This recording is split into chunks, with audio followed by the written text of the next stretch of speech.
أعوذ بالله من الشيطان الرجيم. بسم الله الرحمن الرحيم.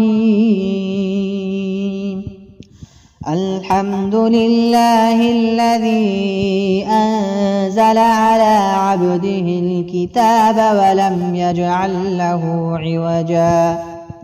قيما لينذر بأسا شديدا من لدنه ويبشر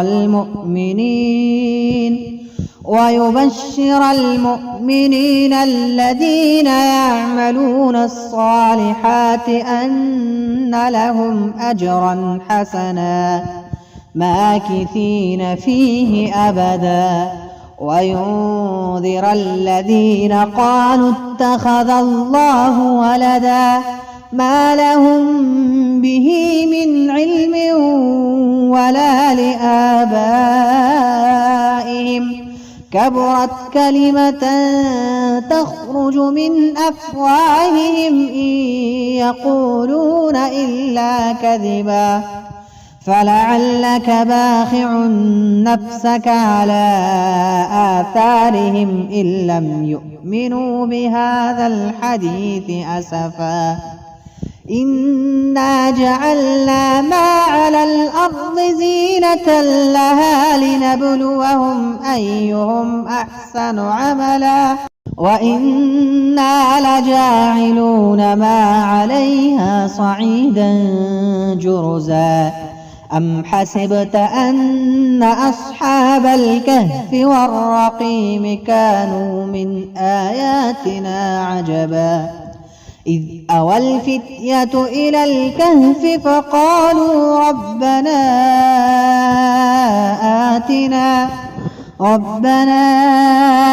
آتنا من لدنك رحمة وهيئ لنا من أمرنا رشدا فضربنا على آذانهم في الكهف سنين عددا ثم بعثناهم لنعلم أي الحزبين أحصى لما لبثوا أمدا نحن نقص عليك نبأهم بالحق إنهم فتية آمنوا بربهم وزدناهم هدى وربطنا على قلوبهم إذ قاموا فقالوا ربنا رب السماوات والأرض لن ندعو من دونه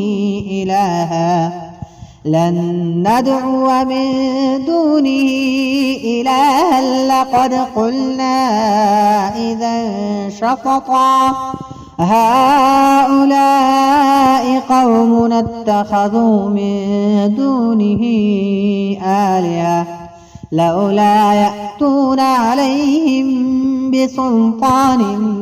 بين فمن أظلم ممن افترى على الله كذبا وإذ اعتزلتموهم وما يعبدون إلا الله فأووا إلى الكهف ينشر لكم ربكم من رحمته ويهيئ لكم من أمركم مرفقا وترى الشمس إذا طلعت تزاور عن كهفهم ذات اليمين وإذا غربت تقرضهم ذات الشمال وهم في فجوة منه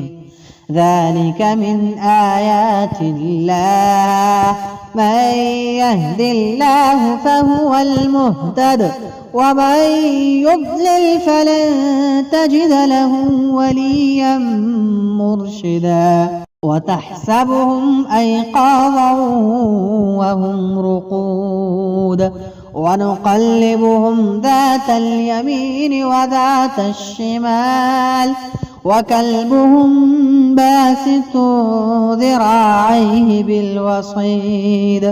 لو اطلعت عليهم لوليت منهم فرارا ولملئت منهم رعبا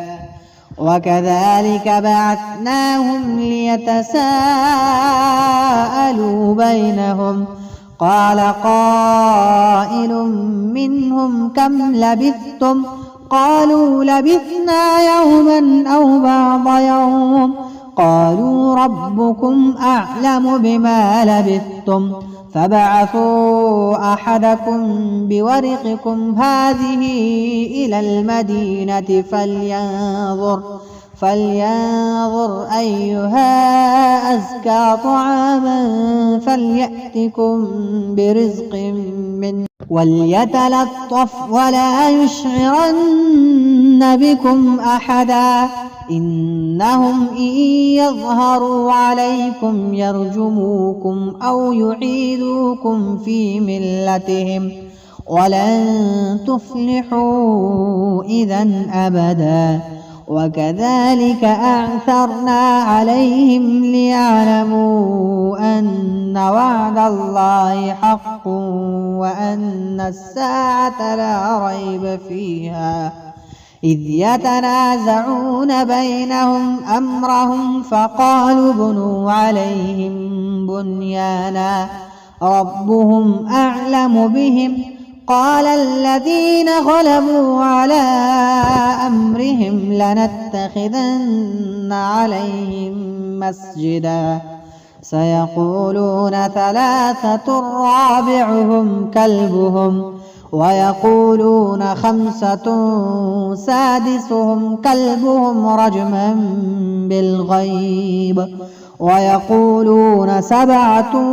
وثامنهم كلبهم قل ربي أعلم بعدتهم ما يعلمهم إلا قليل فلا تمار فيهم إلا مراء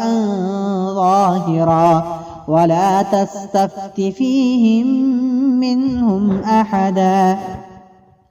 ولا تقولن لشيء إني فاعل ذلك غدا إلا أن يشاء الله واذكر ربك إذا نسيت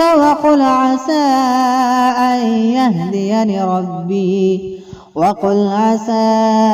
أن يهديني ربي لأقرب من هذا رشدا ولبثوا في كهفهم 300 سنين وازدادوا 9 قل الله أعلم بما لبثوا له غيب السماوات والأرض أبصر به وأسمع ما لهم من دونه من ولي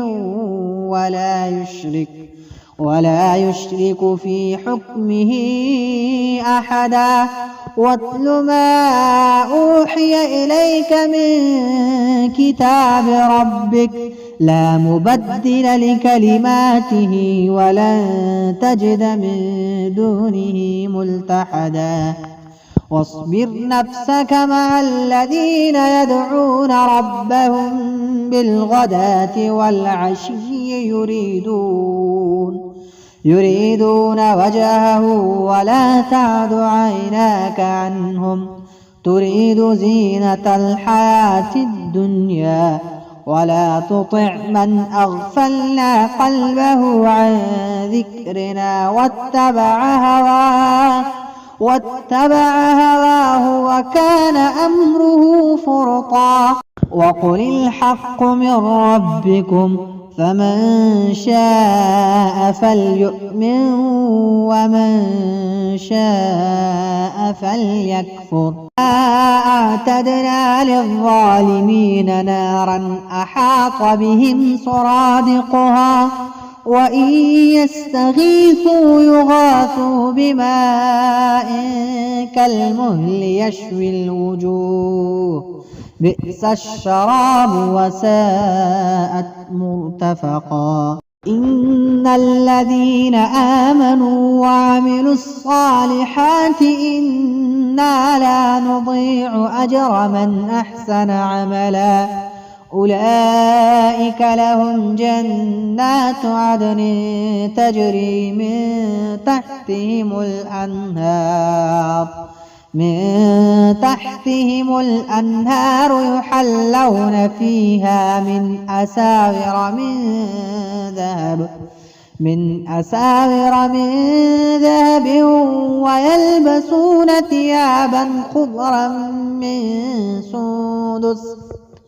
ويلبسون ثيابا خضرا من سندس واستبرق متكئين فيها على الأرائك نعم الثواب وحسنت مرتفقا. واضرب لهم مثلا الرجلين جعلنا لأحدهما جنتين من أعناب وحففناهما بنخل وجعلنا بينهما زرعا كلتا الجنتين آتت أكلها ولم تظلم منه شيئا وفجرنا خلالهما نهرا وكان له ثمر فقال لصاحبه وهو يحاوره أنا أكثر منك مالا وأعز نفرا ودخل جنته وهو ظالم لنفسه قال ما أظن أن تبيد هذه أبدا وما أظن الساعة قائمة ولئن رددت إلى ربي لأجدن خيرا منها منقلبا. قال له صاحبه وهو يحاوره أكفرت بالذي خلقك من تراب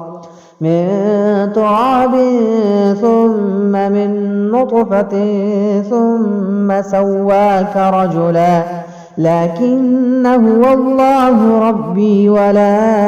أشرك بربي أحدا ولولا إذ دخلت جنتك قلت ما شاء الله لا قوة إلا بالله إن ترني أنا أقل منك مالا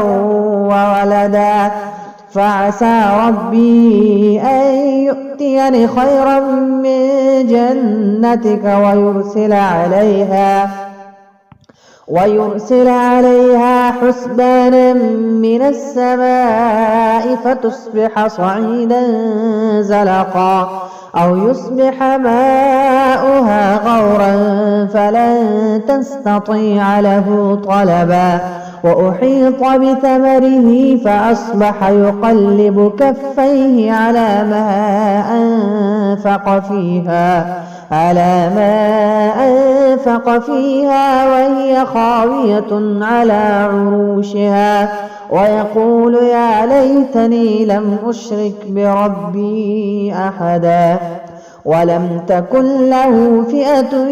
ينصرونه من دون الله وما كان منتصرا هنالك الولاية لله الحق هو خير ثوابا وخير عقبا. واضرب لهم مثل الحياة الدنيا كماء أنزلناه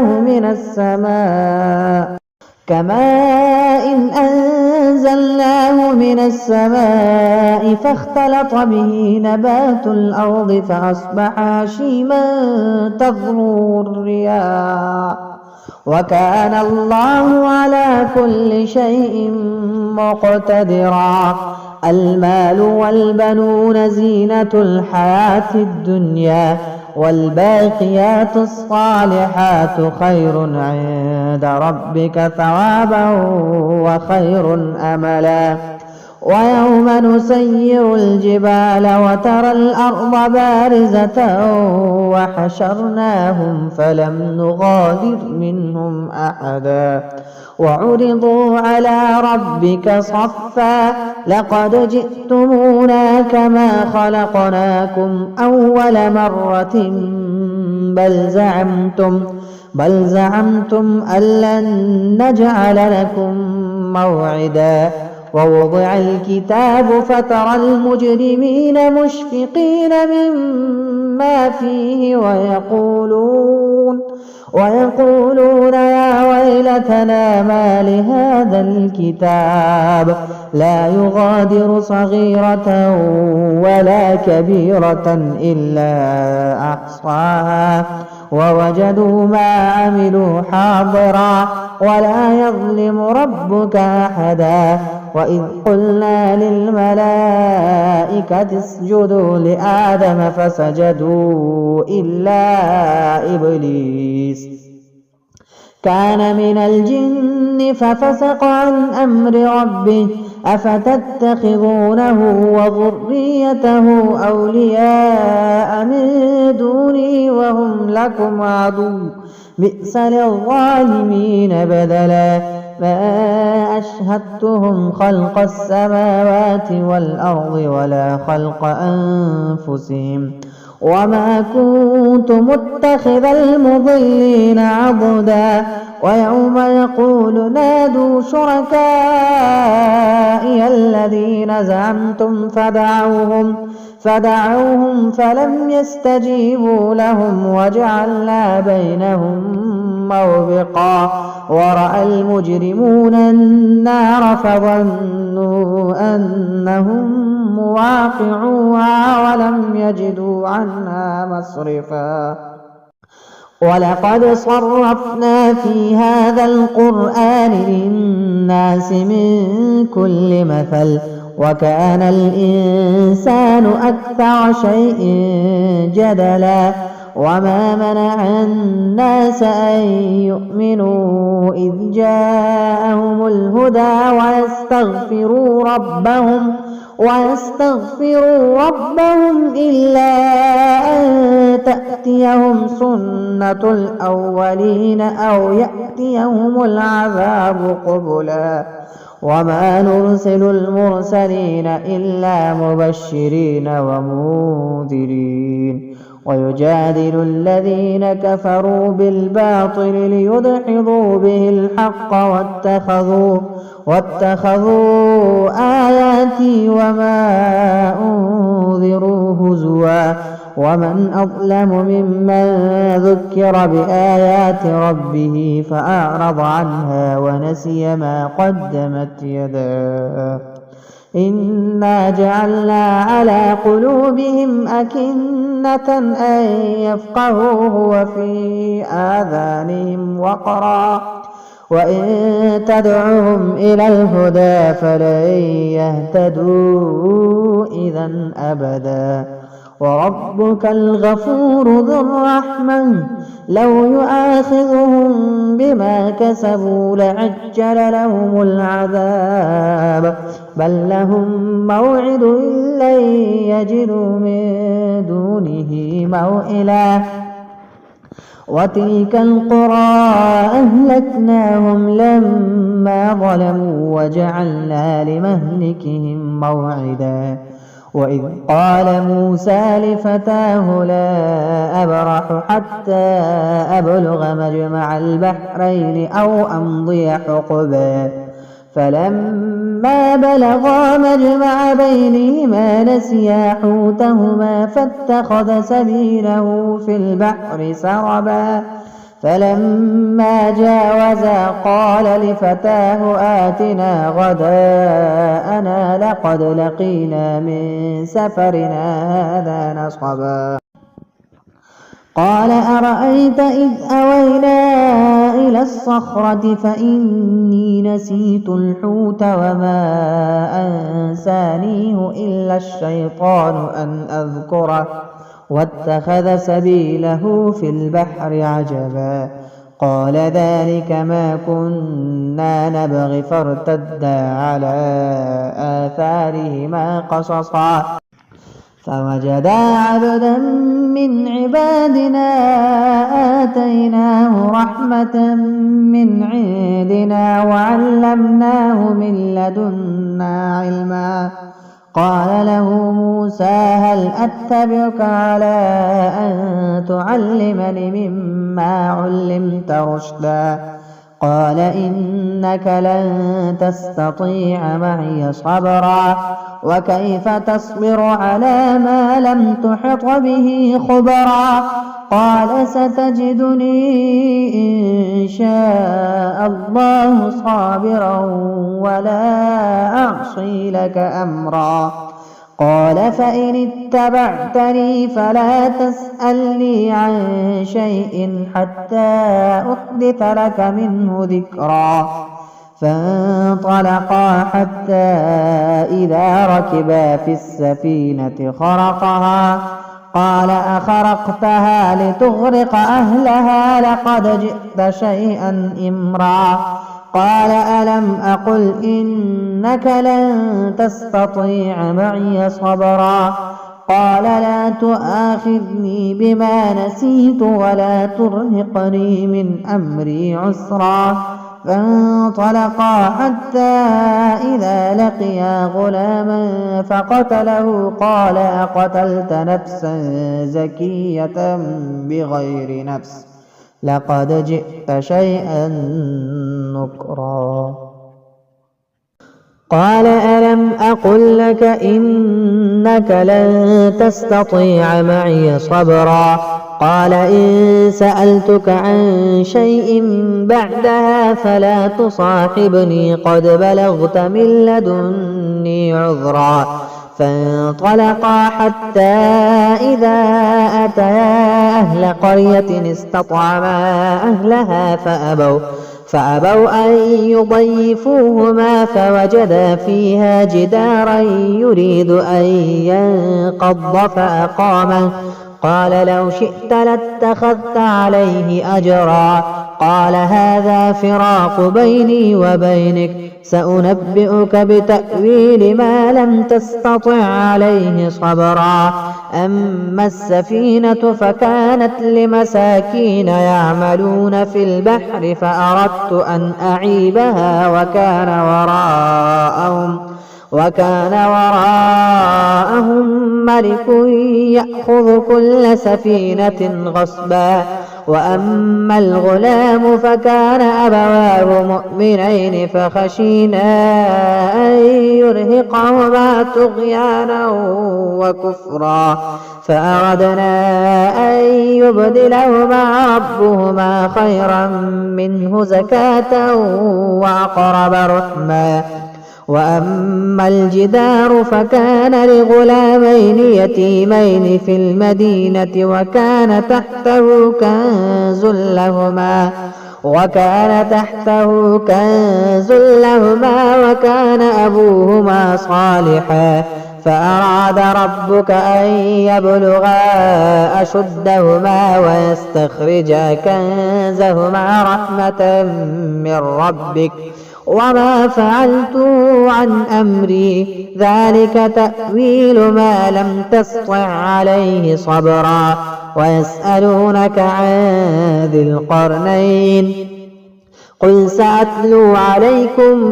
منه ذكرا إنا مكنا له في الأرض وآتيناه من كل شيء سببا فأتبع سببا حتى إذا بلغ مغرب الشمس وجدها تغرب في عين حمئة ووجد عندها قوما قلنا يا ذا القرنين إما أن تعذب وإما أن تتخذ فيهم حسنا قال أما من ظلم فسوف نعذبه ثم يرد إلى ربه فيعذبه عذابا نكرا وأما من آمن وعمل صالحا فله جزاء الحسنى وسنقول له من أمرنا يسرا ثم أتبع سببا حتى إذا بلغ مطلع الشمس وجدها تطلع على قوم لم نجعل لهم من دونها سترا كذلك وقد أحطنا بما لديه خبرا ثم أتبع سببا حتى إذا بلغ بين السدين وجد من دونهما قوما لا يكادون يفقهون قولا قالوا يا ذا القرنين إن يأجوج ومأجوج مفسدون في الأرض فهل نجعل لك خرجا على أن تجعل بيننا وبينهم سدا قال ما مكني فيه ربي خير فأعينوني بقوة أجعل بينكم وبينهم ردما آتوني زبر الحديد حتى إذا ساوى بين الصدفين قال انفخوا حتى إذا جعله نارا قال آتوني أفرغ عليه قطرا فما استطاعوا أن يظهروه وما استطاعوا له نقبا قال هذا رحمة من ربي فإذا جاء وعد ربي جعله دكاء وكان وعد ربي حقا وتركنا بعضهم يومئذ يموج في بعض ونفخ في الصور فجمعناهم جمعا وعرضنا جهنم يومئذ للكافرين عرضا الذين كانت أعينهم في غطاء عن ذكري وكانوا لا يستطيعون سمعا أفحسب الذين كفروا أن يتخذوا عبادي من دوني أولياء إنا أعتدنا جهنم للكافرين نزلا قل هل ننبئكم بالأخسرين أعمالا الذين ضل سعيهم في الحياة الدنيا وهم يحسبون أنهم يحسنون صنعا أولئك الذين كفروا بآيات ربهم ولقائه فحبطت أعمالهم فلا نقيم لهم يوم القيامة وزنا ذلك جزاؤهم جهنم بما كفروا واتخذوا آياتي ورسلي هزوا إن الذين آمنوا وعملوا الصالحات كانت لهم جنات الفردوس نزلا خالدين فيها لا يبغون عنها حولا قل لو كان البحر مدادا لكلمات ربي لنفد البحر قبل أن تنفد كلمات ربي ولو جئنا بمثله مددا قل إنما أنا بشر مثلكم يوحى إلي أنما إلهكم إله واحد فمن كان يرجو لقاء ربه فليعمل عملا صالحا ولا يشرك بعبادة ربه أحدا.